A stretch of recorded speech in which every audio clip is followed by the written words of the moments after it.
Hello everyone and welcome to our online class of biology. तर आपण सुरू केलाय सीईटीचा आपला 12वीचा शेवटचा चॅप्टर, ज्याचं नाव आहे 15वा चॅप्टर आहे आपला, ज्याचं नाव आहे biodiversity, conservation and environmental issues. Okay, तर ॲज युजल आपल्या प्रथेप्रमाणे जसं आपलं म्हणणं असतं की बाबा चॅप्टर मधला आपल्याला एक ना एक शब्द जो आहे तो आपल्याला समजून घ्यायचा आहे आणि त्या शब्दामध्येच, त्या टायटलमध्ये त्याचा अर्थ दडलेला आहे की चॅप्टर मध्ये बाबा आपण पुढे काय शिकणार आहोत, हे सगळं काय त्याच्या टॉपिक मध्ये, त्याच्या हेडलाईन मध्ये जे आहे ते दिलेलं असणार आहे. तर आपण एक एक शब्द फोडूयात आणि तिथून चॅप्टरला सुरुवात करूयात. तर सगळ्यात पहिला जो शब्द आहे बायोडायव्हर्सिटी. तर बायोडायव्हर्सिटी हा शब्द तुमच्यासाठी काय अजिबात नवीन नाहीये. इनफॅक्ट आपल्या किती साऱ्या लेक्चर्स मध्ये हा शब्द मी रिपीटेडली वापरलेला आहे, याचा अर्थही तुम्हाला माहिती आहे. तरी परत एकदा मी तुम्हाला समजावून सांगतो की बायोडायव्हर्सिटी हा जो शब्द आहे तो दोन शब्दांपासून बनलेला आहे. कुठल्या कुठल्या? Bio plus diversity. ओके, तर बायो म्हणजे काय? लाईफ, आणि डायव्हर्सिटी म्हणजे काय? व्हेरिएशन्स. तर या पृथ्वीवरती जे काही वेगवेगळे सजीव लिव्हिंग ऑर्गॅनिझम्स आहेत त्यांच्यामध्ये जे काही आपल्याला व्हेरिएशन्स बघायला मिळतात, आपण त्याला काय म्हणतोय? बायोडायव्हर्सिटी. ओके, बरं, दुसरा एक शब्द आहे काय? कन्झर्वेशन. हा ओळखीचा पण कदाचित ज्याचा अर्थ आपल्याला माहिती नसेल असा शब्द आहे. कन्झर्वेशन म्हणजे काय बरं? मराठीमध्ये ज्याला आपण संवर्धन असं म्हणतो. कन्झर्वेशन या शब्दाचा अर्थ असा आहे की ह्याच्यामध्ये दोन गोष्टी इन्क्लूड होतात. एक तर याचा अर्थ असा आहे की एखाद्या प्राण्याचं, एखाद्या प्लांटचं, एखाद्या ऑर्गॅनिझमचं आपण जर का कन्झर्वेशन करतोय, याचा अर्थ असा होतो की त्या प्राण्याचं आपण प्रोटेक्शन प्लस प्रपोगेशन, म्हणजे त्याची सुरक्षा पण करतोय आणि त्याची वाढ कशी झाली पाहिजे, त्याची ग्रोथ कशी झाली पाहिजे याची देखील काळजी करतो. याचा अर्थ आहे की कन्झर्वेशन. आणि तिसरा जो शब्द आहे त्याचं नाव आहे एन्व्हायरमेंटल इश्यूज. तर एन्व्हायरमेंटल इश्यूज नावात अर्थ दडलेला आहे. नेम इटसेल्फ इज त्याचं मिनिंग सांगतोय, पण हे सिक्वेन्स तुम्ही लक्षात घ्या मित्रांनो, की सिक्वेन्स काय सांगतोय की सगळ्यात अगोदर असं म्हणतंय की या ठिकाणी बायोडायव्हर्सिटी, जैवविविधता. बायोडायव्हर्सिटी जी आहे ती जैवविविधता प्रचंड जास्त महत्वाची आहे. ही ती गोष्ट कॉमन सेन्सची आपल्याला माहितीच आहे, राईट? आणि का महत्वाची आहे काय नाही ते आपण डिटेलमध्ये चॅप्टर मध्ये बघणारच आहोत. पण ती बायोडायव्हर्सिटीचं काय झालं पाहिजे? कन्झर्वेशन झालं पाहिजे, त्याचं संवर्धन झालं पाहिजे. आणि जर का आपण बायोडायव्हर्सिटीचं कन्झर्वेशन नाही केलं तर त्याच्यामुळे कदाचित आपल्याला काही एन्व्हायरमेंटल इश्यूज जे आहेत ते फेस करायला मिळू शकतात. फॉर एक्झाम्पल, आपण वृक्षतोड केली आहे, जंगलतोड केली आहे, तर मग आपल्याला पोल्युशन वगैरे, अशा ग्लोबल वॉर्मिंग, क्लायमेट चेंज, असे बरेच सारे इश्यूज जे आहेत ते फेस करायची आपल्याला वेळ येऊ शकते. म्हणून हे तीनही शब्द जे आहेत ते इंटरलिंक्ड आहेत की बायोडायव्हर्सिटी आणि बायोडायव्हर्सिटीचं कन्झर्वेशन, आणि ते नाही झालं तर आपल्याला एन्व्हायरमेंटल इश्यूजला फेस करावं लागेल. चला तर मग सुरू करूयात बायोडायव्हर्सिटीच्या डेफिनेशन पासून. तर बायोडायव्हर्सिटीची डेफिनेशन आपल्याला काय दिलेली आहे? Biodiversity means the variety. Diversity हा शब्द आला की व्हरायटी फिक्स येणार. Variety of life forms, bio, correct. आणि हे diversity, variety of life forms present on earth, right? It includes micro organisms, algae, fungi, plants and animals living in the terrestrial and aquatic habitat. इकडे बघा, micro organisms, algae, fungi, plants and animals म्हणजे सगळे living organisms आपण या ठिकाणी include केले. आपले पाचही किंगडम जे आहेत ते इथे इन्क्लूड झालेले आहेत. आणि ह्या पाचही किंगडम मधले जे काही ऑर्गॅनिझम्स आपल्या लँड वरती राहत असतील, टेरेस्ट्रियल असतील, किंवा पाण्यामध्ये राहणारे असतील, ॲक्वॅटिक असतील, ॲक्वॅटिक हॅबिटेट मध्ये राहणारे असतील, along with their ecological complexes they form. तुम्हाला इकोलॉजी, इकोसिस्टम हे आपण ऑलरेडी शिकवलेलं आहे तुम्हाला, राईट? मग त्या ज्या काही इकोसिस्टम मध्ये ते जे काही कॉम्प्लेक्स रिलेशन्स इस्टॅब्लिश करतायत त्या मध्ये जी काही व्हरायटी आपल्याला दिसते वेगवेगळ्या लिव्हिंग ऑर्गॅनिझमची, त्याला आपण काय म्हटलेलं आहे? बायोडायव्हर्सिटी. बर, मग ही बायोडायव्हर्सिटीची छोटीशी डेफिनेशन जर का आपण बघितली तर प्रामुख्याने biodiversity is the totality of, तीन गोष्टी आहेत. कुठल्या कुठल्या? टोटॅलिटी ऑफ, सगळ्यात महत्वाची, जीन्स, टोटॅलिटी ऑफ जीन्स, नंतर species and ecosystems present in a particular region. एखाद्या पर्टिक्युलर रिजन मध्ये जेनेटिक डायव्हर्सिटी असेल किंवा स्पेसिसची डायव्हर्सिटी असेल किंवा इकोसिस्टमची डायव्हर्सिटी असेल तर त्याला आपण एका इन जनरल बायोडायव्हर्सिटी असं म्हणतो, कारण ह्या सगळ्या गोष्टी ज्या आहेत त्या लिव्हिंग ऑर्गॅनिझम्सला जगण्यासाठी जे आहेत ते प्रोत्साहित करतात. बर, मग ही टर्म कोणी दिली आपल्याला बायोडायव्हर्सिटी? तर बायोडायव्हर्सिटी ही जी टर्म आहे ती कॉइन केली आहे वॉल्टर रोझेन. ओके, बायोडायव्हर्सिटी ही जी टर्म आहे ती कॉइन केली आहे वॉल्टर रोझेन. बरं, ही कॉइन तर टर्म त्या वॉल्टर रोझेनने केले, पण आपल्या वर्गामध्ये पण असं होतं, तुम्ही एकमेकांना नाव देऊ शकता काहीतरी, की एखाद्यानं कोणतरी कोणाचं नाव पाडतं, पण ते नाव जे आहे ते पॉप्युलर दुसरं कोणतरी करतं. तर तशाच प्रकारे हे जे टर्म आहे वॉल्टर रोझेनने कॉइन केली आहे, पण हे term popularized by Edward O Wilson. Edward विल्सनने जे आहे ते नाव अजून पसरवलंय, ते अजून जास्त प्रसिद्ध केलंय, पण वॉल्टर रोझेन जे आहे आणि त्याचा ही जी टर्म आहे ती कॉइन केली. बर, मग आज जी आपल्याला बायोडायव्हर्सिटी मिळतीये ती 1-2 दिवस, 1-2 महिने, 1-2 वर्ष एवढ्याचा रिझल्ट आहे का? नाहीये. तर present day biodiversity is the result of more than किती? 3.5 बिलियन इयर्स.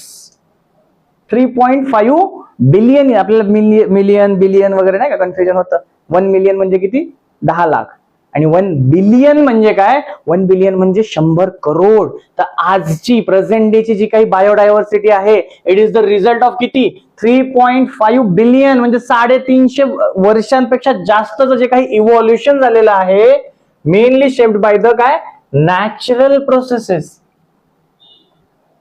350 करोड वर्षांमध्ये ज्या काही नॅचरल प्रोसेसेस झालेल्या आहेत, जे काही इव्हॉल्युशन झालेलं आहे, जी काही उत्क्रांती झालेली आहे, त्याचा रिझल्ट जो आहे राईट, ती आजची जी काही आपली बायोडायव्हर्सिटी आहे ते आहे. आणि नंतर आताच्या काळामध्ये मागच्या 100-200 वर्षांमध्ये जे आहे ह्युमन्सनी पण ह्या बायोडायव्हर्सिटीला प्रचंड प्रमाणावरती इन्फ्लुएन्स केलेला आहे राईट. आणि ते खूप फास्टली आपण ह्युमन्स जे आहेत त्या बायोडायव्हर्सिटीला इन्फ्लुएन्स करतात. कारण एखादी गोष्ट बनायला आपण अगोदरच्या चॅप्टरमध्ये शिकलोय ecological succession right. Primary succession, अगदी एखाद्या ठिकाणी बंजर जमीन आहे तिथून सुरुवात झाली, अख्खं एक पायोनियर स्पेसिस पासून क्लायमॅक्स कम्युनिटी उभारण्यापर्यंत जे आहे ते जंगल उभारण्यापर्यंत प्रचंड जास्त वर्षांचा कालावधी जातो, प्रचंड जास्त वेळ लागतो राईट. इथं ही डायग्राम तुम्हाला ते इंडिकेट करतेच की बाबा पृथ्वी जेव्हा बनली की हजारो लाखो वर्षांचा टाइम गेलाय, आणि तेव्हा चालून कुठे आजची जी काही प्रेझेंट डे बायोडायव्हर्सिटी जी आहे ती आपल्याला बघायला मिळते.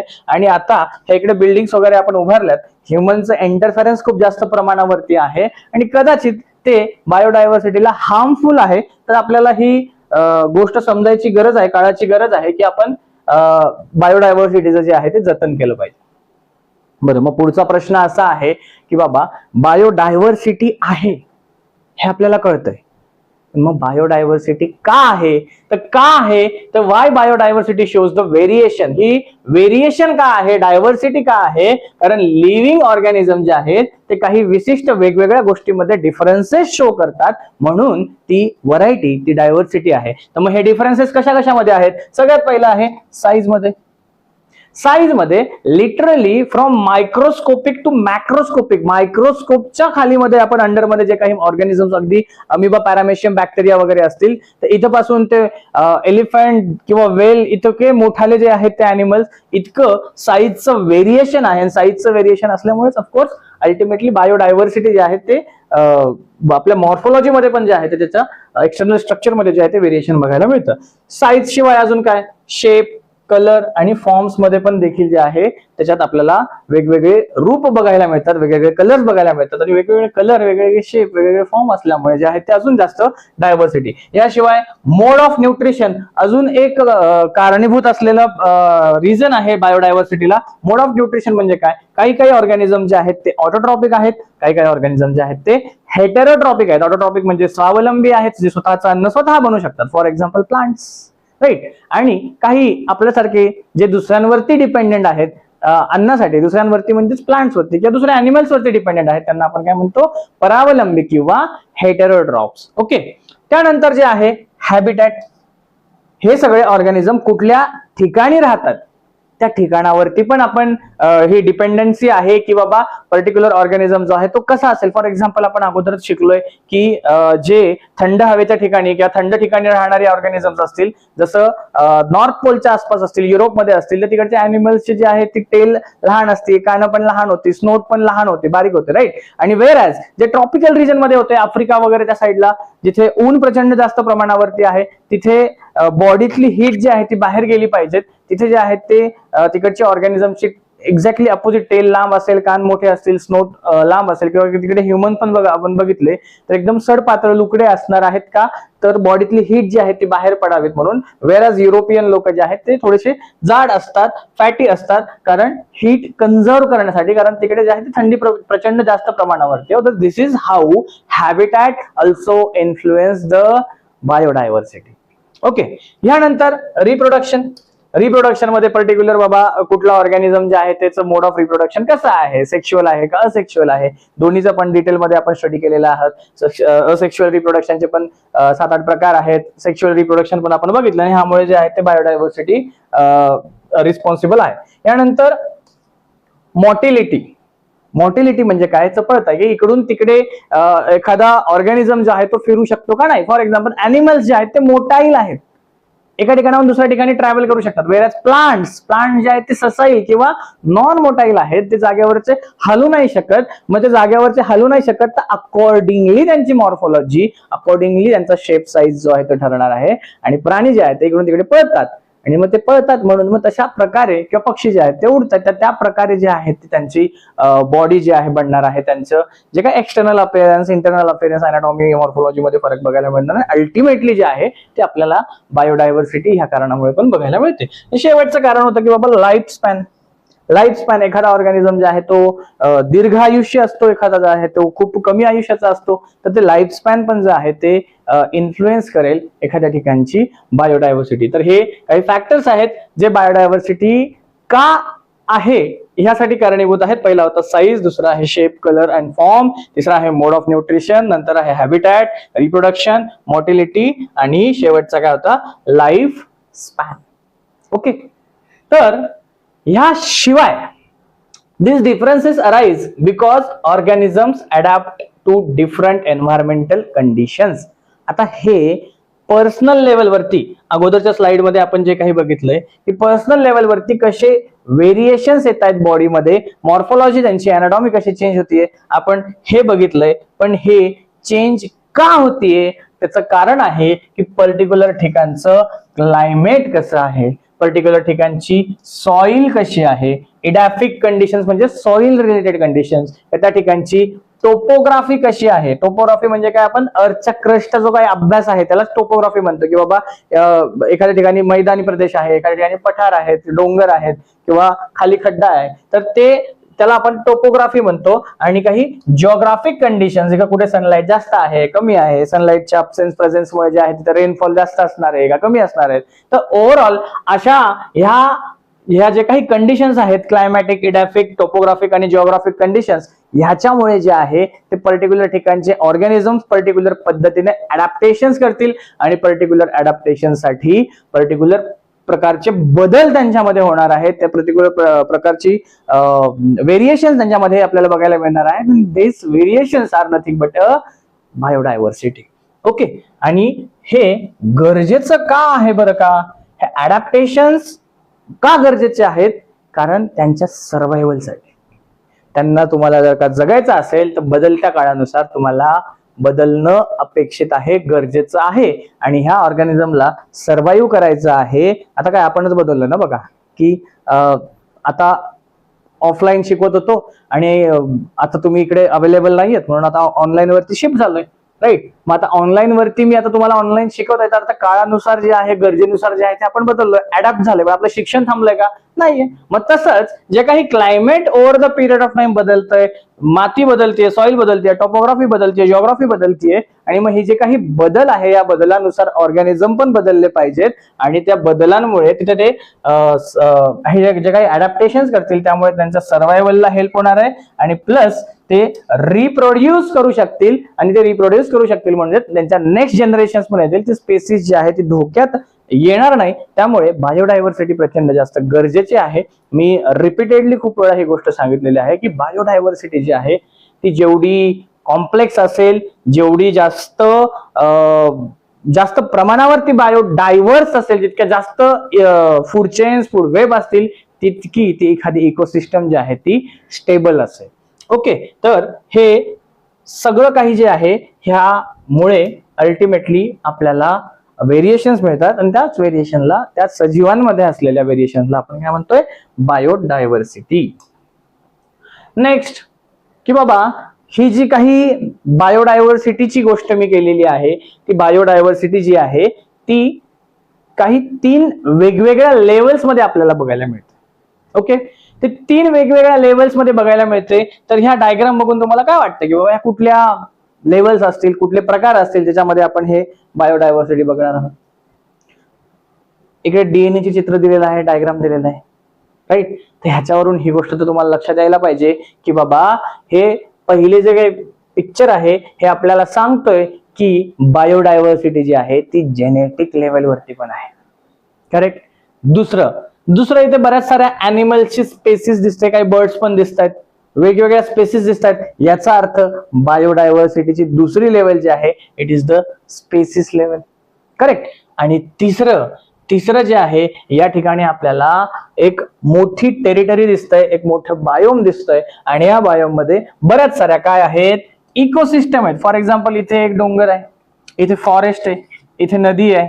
करेक्ट. इथे ग्रासलँड असू शकतं, इथे डेझर्ट असू शकतं.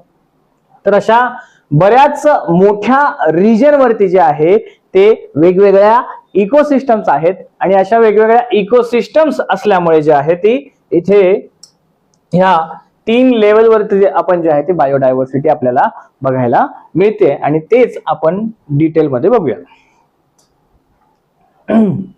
जसं मी आता तुम्हाला सांगितलं होतं की पहिल्या लेवलची जी काही बायोडायव्हर्सिटी होती, पहिला जो प्रकार होता त्याला काय म्हटलं आपण, जेनेटिक डायव्हर्सिटी. राईट. पहिला जो काही प्रकार आहे आपण त्याला काय म्हटलंय, जेनेटिक डायव्हर्सिटी. आणि जेनेटिक डायव्हर्सिटीलाच म्हणतात इंट्रास्पेसिफिक डायव्हर्सिटी.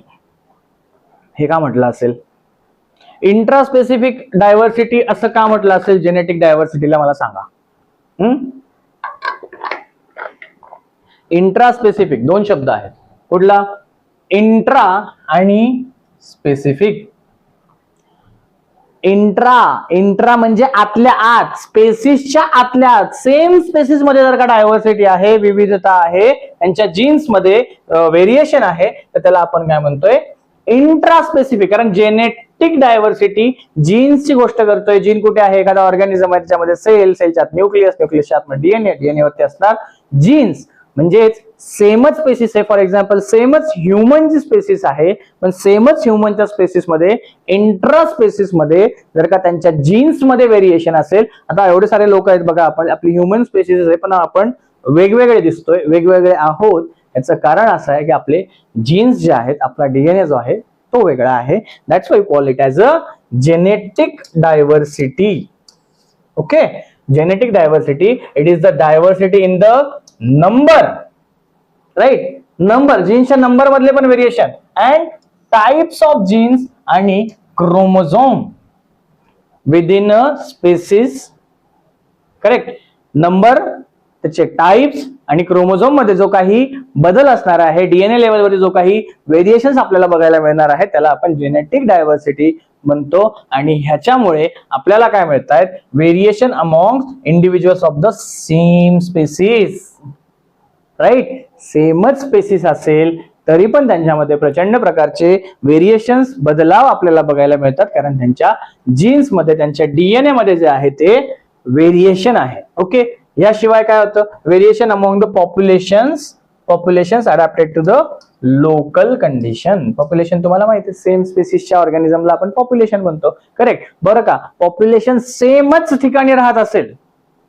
करेक्ट. आता फॉर एक्झाम्पल कोणीतरी लडाख मध्ये राहत आहे, राईट. सेमच क्लायमॅटिक कंडिशन्स आहेत, सेमच लोकल कंडिशन्स आहेत, हजारो लोक त्या ठिकाणी राहत आहेत, हजारो लोक सेम कंडिशन्स मध्ये राहत आहेत, सेम कंडिशन मध्ये खात आहेत, सेम त्यांनी कपडे घालतायत, सेम कल्चर फॉलो करतायत, सगळं काही सिमिलर असून देखील ते लोक वेगवेगळे दिसत आहेत. त्याचं कारण असं आहे, त्यांचे जीन्स, त्यांचा डीएनए जो आहे तो वेगळा आहे. व्हेरिएशन त्या ठिकाणी जे आहे ते आपल्याला बघायला मिळतंय. तुम्हाला जर आठवत असेल 11वीत आपण सेल डिव्हिजन चॅप्टर शिकलाय. सेल डिव्हिजन चॅप्टर मध्ये ज्या ठिकाणी मियोसिस आपण शिकत होतो, तर मियोसिस मध्ये जीन्स मध्ये व्हेरिएशन्स येतात आपण त्या ठिकाणी शिकलोय, आणि त्या व्हेरिएशन्स मुळे जे आहे ते आपल्याला जेनेटिक डायव्हर्सिटी बघायला मिळते. अल्टिमेटली हे व्हेरिएशन जे आहेत ते जीन्स मध्ये असलेल्या ॲलिल्स मध्ये दिसत आहेत.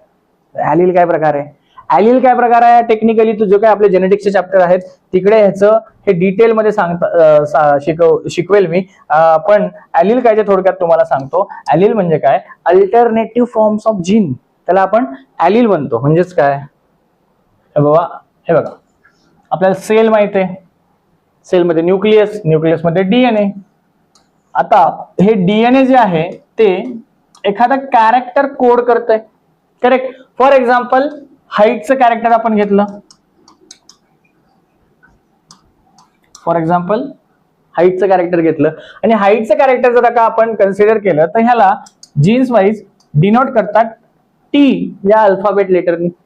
करेक्ट. कॅपिटल टी आणि दुसरं असतं small T, right. Capital T म्हणजे it is the dominant character, right. ते हाईटचा जीन आहे त्याचं डॉमिनंट कॅरेक्टर आहे. कॅपिटल टी म्हणजे ह्याची हाईट जी आहे ती वाढणार आहे, जास्त होणार आहे. आणि स्मॉल टी म्हणजेच काय? It is the recessive character, ह्याची हाईट कमी होणार आहे, एक तर वाढेल नाही तर कमी होईल जीन्स, राईट.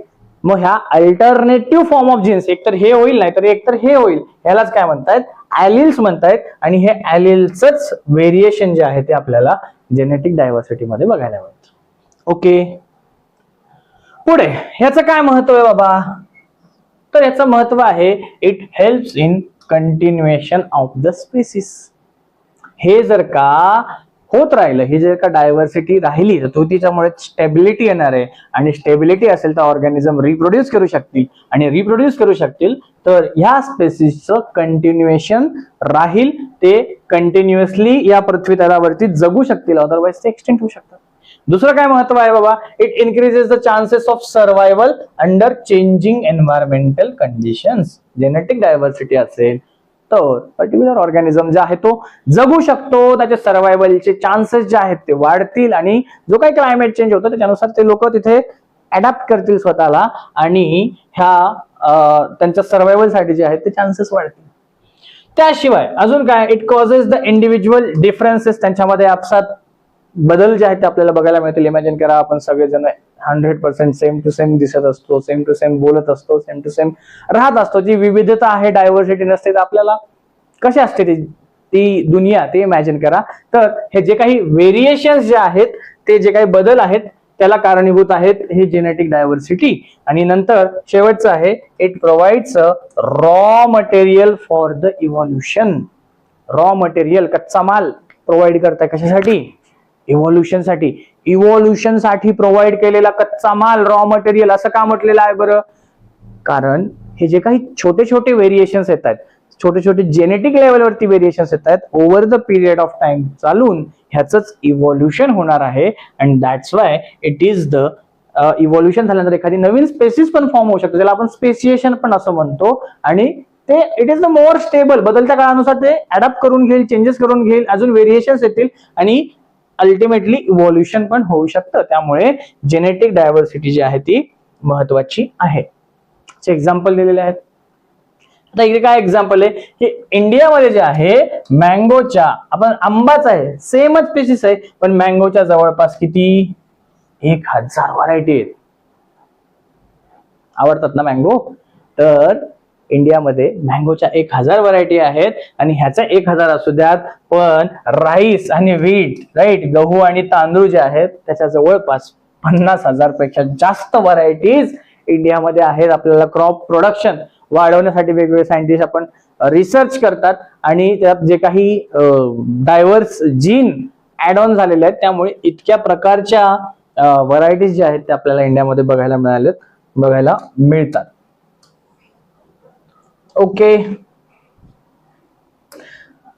पॅरलली जे आहे ते तुम्ही काही रनिंग नोट्स पण लिहू शकता मी जे काही सांगतो त्या नुसार, आणि बाकी ह्या पीपीटीच्या पीडीएफ ज्या आहेत ते तुम्हाला मी पाठवूनच देईल. ओके, त्याशिवाय जेनेटिक डायव्हर्सिटीचं अजून एक महत्वाचं उदाहरण आहे, महत्वाचं एक्झाम्पल आहे, एक मेडिसिनल प्लांट आहे ज्याचं नाव आहे रॉल्फिया सर्पेंटिना.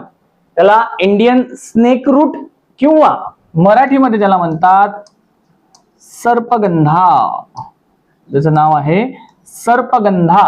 तर सर्प आलाय याचा अर्थ सापाशी, स्नेकशी काहीतरी संबंध असेल. येस, स्नेकचा काय संबंध आहे? स्नेक बाईटच्या केसमध्ये जे आहेत ते ह्या प्लांटचा युज होतो. मेडिसिनल प्लांट आहे नाही का, राईट. तर किंवा हायपर टेन्शन असेल, बीपीचा वगैरे त्रास असेल तर त्या केसमध्ये पण ह्या प्लांटचा युज करून जे आहे त्याच्यापासून मेडिसिन्स बनवतात आणि पेशंट्सला ट्रीट करतात. तर ह्याची एक केस स्टडी आहे हिमालयामधली.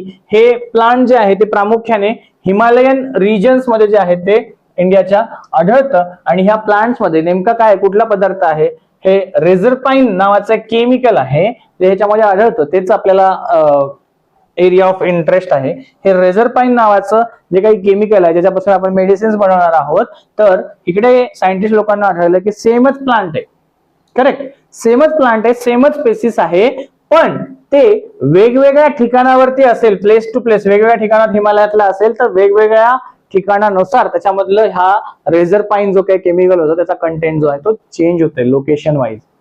हे याचा अर्थ असा आहे की हे जीन्स मध्ये त्यांचा डिफरन्स असल्यामुळे जे आहे तो असा बदल आपल्याला बघायला मिळतोय. त्यामुळे genetic variability is essential for a healthy breeding population. एखादी हेल्दी ब्रीडिंग पॉप्युलेशन असेल, राईट, हेल्दी ब्रीडिंग म्हणजे रिप्रोडक्शन करू शकणारी पॉप्युलेशन असेल तर त्यांच्यामध्ये जेनेटिक व्हेरिएशन्स असणं जे आहे ती चांगली गोष्ट आहे, महत्वाची गोष्ट आहे.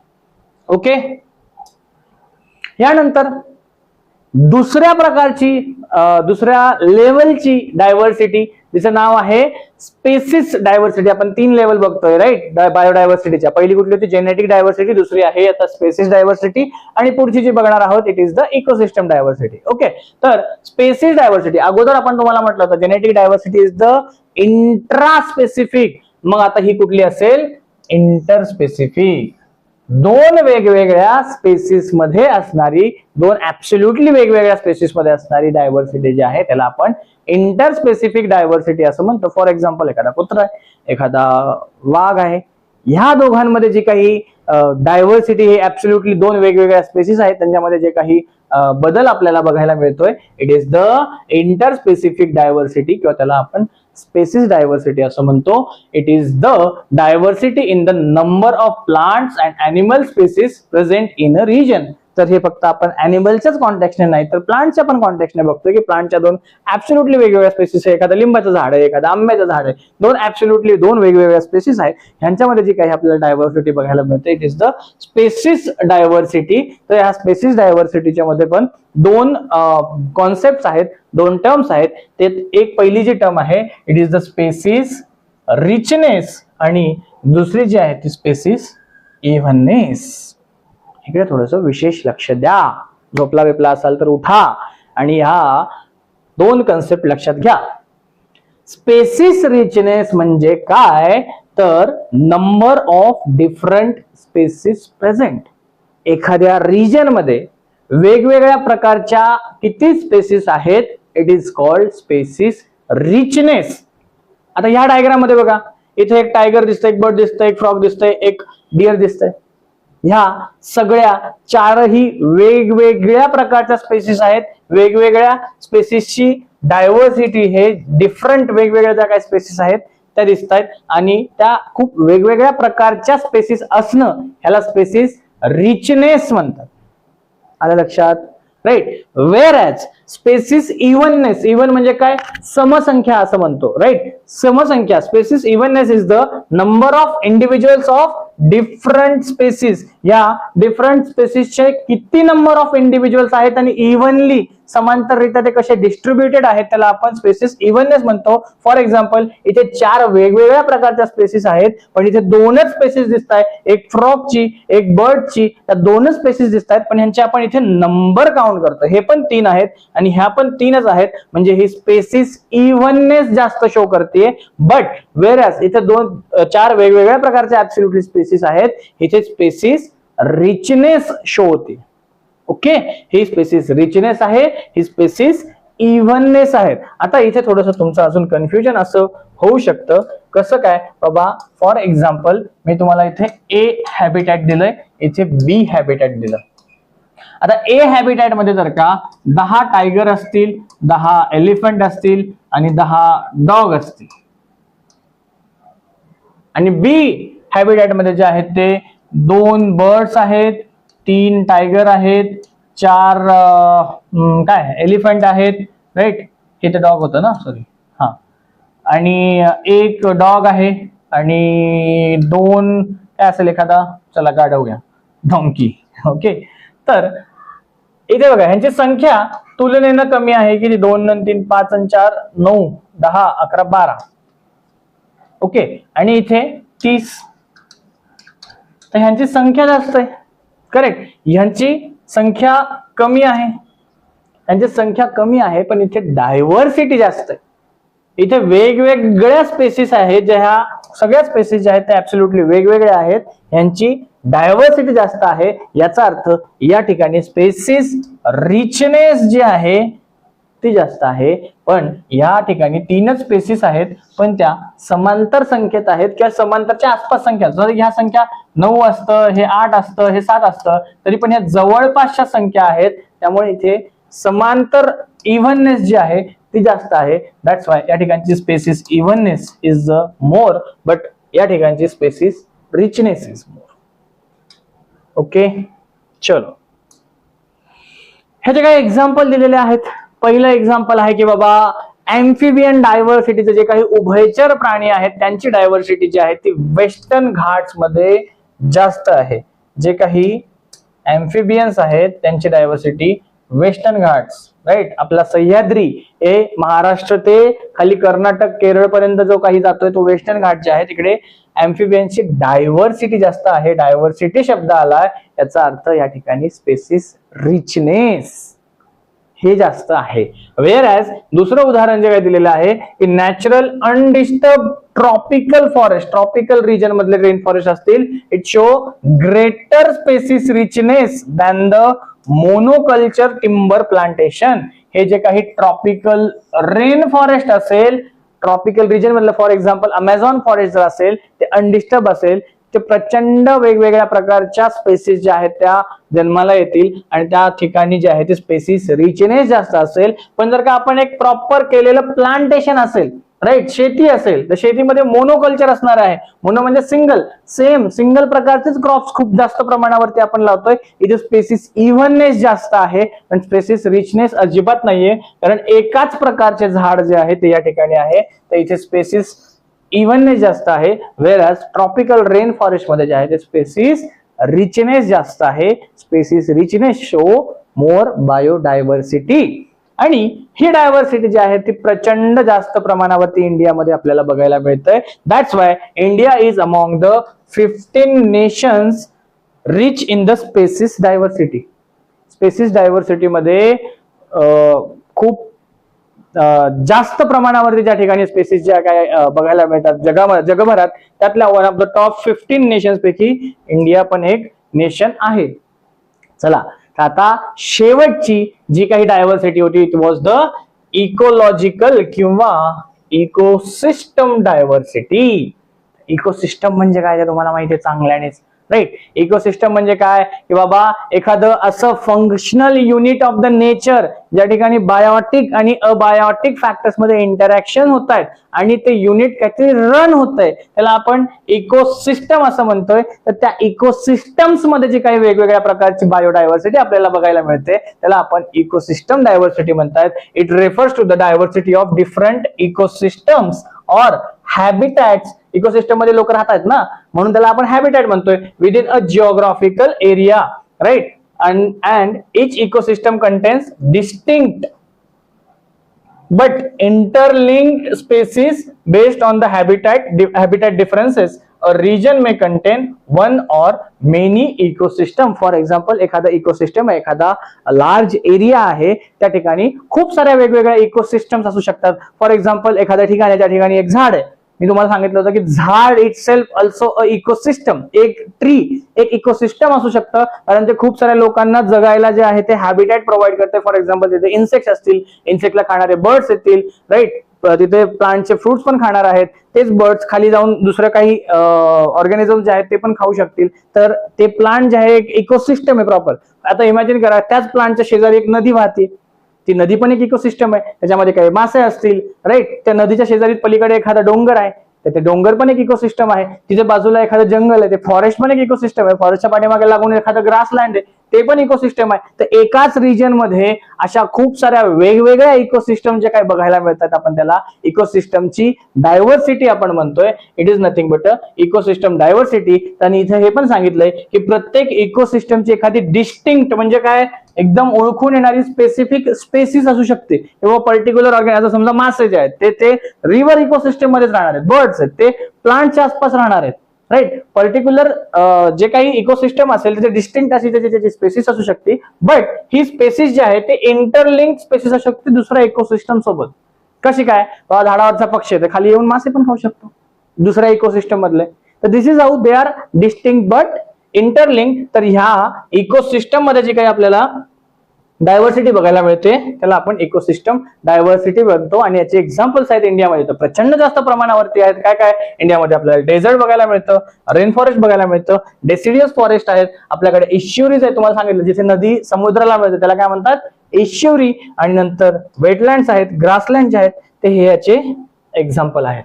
ओके. आणि आता आपण आलोय आजच्या लेक्चरच्या शेवटच्या स्लाइडला. आणि इकडे एक बेसिक छोटीशी इन्फॉर्मेशन आहे की बाबा आपला जो सह्याद्री आहे, वेस्टर्न घाट्स, हे वाला रिजन त्याला वेस्टर्न घाट म्हणतात. आणि इकडे पश्चिम बंगाल पासून खाली तमिळनाडू पर्यंतचा हा रिजन ह्याला ईस्टर्न घाट म्हणतात. ईस्टर्न म्हणजे हे पूर्व दिशेला आहे, वेस्टर्न म्हणजे हे इकडचे घाट जे आहेत ते पश्चिम दिशेला आहेत, म्हणून ह्याला आपण वेस्टर्न घाट, मराठीमध्ये आपण आपल्या रिजनला भागाला सह्याद्री म्हणतो. तर हे म्हणतायत की western Ghat show high ecosystem diversity while region such as Ladakh आणि रन ऑफ कच्छ. इथे आहे लडाख काश्मीरमध्ये, आणि इथे गुजरातमध्ये रन ऑफ कच्छ, राईट. वाळवंटासारखा एरिया आहे, हे पण कोल्ड डेझर्ट आहे लडाख. तुम्हाला अगोदर पण सांगितलं होतं मी. तर तिकडे जे आहे ते अजिबात व्हेजिटेशन नाहीये, पाऊस नाहीये, सॉइल बरोबर चांगले नाहीये, व्हेजिटेशन नाहीये, त्याला आपण काय म्हणतो, फ्लोरा. फ्लोरा नाही तर तिकडे फाउना पण म्हणजे अॅनिमल्स पण राहणार नाही, म्हणून तिकडे बायोडायव्हर्सिटी पण अजिबात नाहीये. कम्पॅरेटिव्हली लेस व्हेरिएशन आहे तिकडे, कारण वेस्टर्न घाट जे आहे इथे तुम्हाला हे दिसतंय बघा, प्रचंड जास्त प्रमाणावरती बायोडायव्हर्सिटी आहे. ह्याच्यापेक्षा थोडंसं तुलनेने इकडे ईस्टर्न घाट मध्ये कमी आहे. आणि हे जे रन ऑफ कच्छ आणि लडाख या रिजन मध्ये तर अजिबातच किंवा खूप कमी प्रमाणावरती जे आहे ते तिकडे बायोडायव्हर्सिटी आपल्याला बघायला मिळतं. तर ओव्हरऑल जी काही एक इम्पॉर्टंट नोट आहे की आपल्या ह्या आतापर्यंतच्या जेवढं काही आपण शिकलो ह्याची, तर डायव्हर्सिटी ऍट ऑल 3 लेवल्स, तिन्ही प्रकारची. कुठली कुठली, जेनेटिक, दुसरी काय होती स्पेसिस डायव्हर्सिटी, आणि तिसरी काय होती ही इकोसिस्टम डायव्हर्सिटी. तर diversity at all the 3 levels is being rapidly modified by the modern human activities. सुरुवातीलाच आपण एक गोष्ट शिकलो होतो की ही मिलियन्स ऑफ इयर्सचं जे काही प्रोडक्ट आहे, इट इज द आपली आजची बायोडायव्हर्सिटी. पण ही आजची बायोडायव्हर्सिटी जी आहे ती इन्फ्लुएन्स होतीये मॉडर्न ह्युमन्सच्या काही ऍक्टिव्हिटीजमुळे. आणि इन्फ्लुएन्स होते म्हणजे काय, मोरली पॉझिटिव्हली इन्फ्लुएन्स होण्यापेक्षा तुम्हाला सगळ्यांना माहितीच आहे की इट इज निगेटिव्हली इन्फ्लुएन्स होत आहे. कारण आपण जे काही डिफॉरेस्टेशन वगैरे करतोय, जे काही नॅचरल हॅबिटॅट्स जे आहेत ते डेव्हलपमेंट ग्रोथच्या नावाखाली आपण तोडतोय, ह्यामुळे जे आहे ते बायोडायव्हर्सिटीला ऑफकोर्स प्रॉब्लेम होतोय. आणि जे काय आहे ते मानवाचा आपल्याला त्याच्यावरती इन्फ्लुएन्स बघायला मिळतोय. ओके, चलो देन आपण राहिलेला जो काही चॅप्टरचा पार्ट आहे तो आपण पुढच्या भागात बघूयात. लवकरच भेटू. थँक्यू.